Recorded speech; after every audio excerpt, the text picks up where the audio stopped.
In Hexaria, there are multiple cards in which they give you something called token cards. These are pretty decent cards, such as Sour Bloom Flask and a Student's Tome. But today, we are going to focus on arguably the worst one out of the bunch. Decker's Bundle is atrocious. It's a simple card, shuffling 4 token cards called Plumbata into your deck, costing 2 bits. However, the demon lies in the token card of Plumbata. Costing 2 bits, you can deal 25 damage to an enemy, but you cannot target the tiles directly next to you. Alright, now that you've seen both cards, it's time to address their issues. The damage on this card clearly sucks, as you are spending a grand total of 10 bits just to deal 100 damage to your enemy. For reference, that's about 10 damage per bit. Something Rock Throw.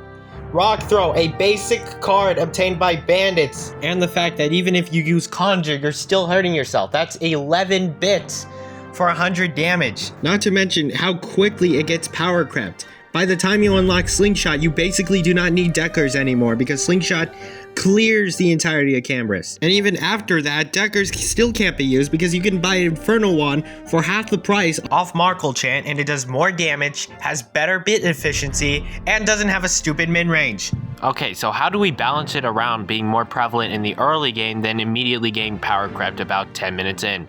The main problem with this card is that Plumbata is way too underpowered and desperately needs a buff. But first off, to make the card ever so slightly better, Decker's Bundle will now shuffle 3 Plumbatas into your deck and 1 into your hand. This allows you to get value out of Decker's Bundle instantly without having to rely on card draws. Plumbata will also lose its min range, allowing you to use this card without having to reposition yourself constantly. Now for Plumbata, this can go either 2 ways, either increase the damage or decrease the bit cost. Doing the math, we can actually see different perspectives on how the card should be buffed. 1-bit Plumbata seems to be the way to go as it has higher bit efficiency and a way less cost, but it's important to note that anything could happen in the future and these are just proposals. There's also some concepts about Plumbatas redrawing each other, but we're gonna see where this card goes. Anyway, I'd like to hear your guys' thoughts on it, and if you mention performance or silence, I will kill you! But this isn't a game now. It's a real-life scenario, and you